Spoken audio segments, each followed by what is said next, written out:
लोकसभा निवडणुकीत जे महत्वाचे फॅक्टर होते त्या शेतकऱ्यांचा मुद्दा होताच। मुस्लिमांची एक गठ्ठा मतं महाविकास आघाडीला पडली होती आणि दुसरा महत्वाचा मुद्दा ठरला तो मराठा आरक्षण।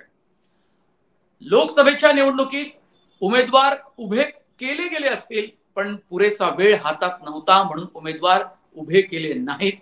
पण राज्य सरकारनं असं समजू नये की हे उमेदवार विधानसभेच्या निवडणुकीत आम्ही उभेच करणार नाही।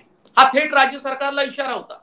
पण राज्य सरकारला त्यावेळी दिलेला इशारा हा 30 दिवसानंतर सुद्धा खरा ठरू शकतो आणि विधानसभेच्या निवडणुकीमध्ये मनोज जरांगे यांच्या नेतृत्वात उमेदवार उभे केले जाऊ शकतात।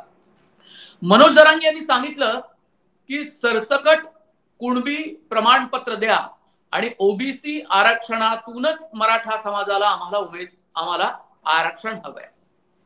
लोकसभा निवडणुकांनंतर आंतरवाली सराटी हे राजकारणाचं केंद्रबिंदू ठरलं, राज्याचा केंद्रबिंदू ठरलं आणि मुद्दे कुठले कुठले होते तेही आपण पाहूया।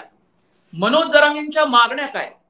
मराठ्यांना ओबीसी मधून सरसकट आरक्षण द्या, ज्यांच्या कुणबी नोंदी सापडल्या त्यांच्या सगळे सोऱ्यांना सरसकट कुणबी प्रमाणपत्र राज्य सरकारनं द्यावं अशी त्यांची मागणी आहे। ज्यांच्या थेट नोंदी सापडल्या नाहीत त्यांच्याकडून शपथपत्र लिहून घ्या आणि कुणबी प्रमाणपत्र द्या। कोर्टाकडून आरक्षण मिळेपर्यंत मराठा समाजाच्या मुलामुलींना 100% शिक्षण मोफत द्या ही मागणी आहे। जिल्हा स्तरावर मराठा समाजासाठी वसतिगृह बांधा, आरक्षण मिळेपर्यंत सरकारी भरती करू नका आणि केल्यास मराठा समाजाच्या मुलांसाठी जागा राखीव ठेवा।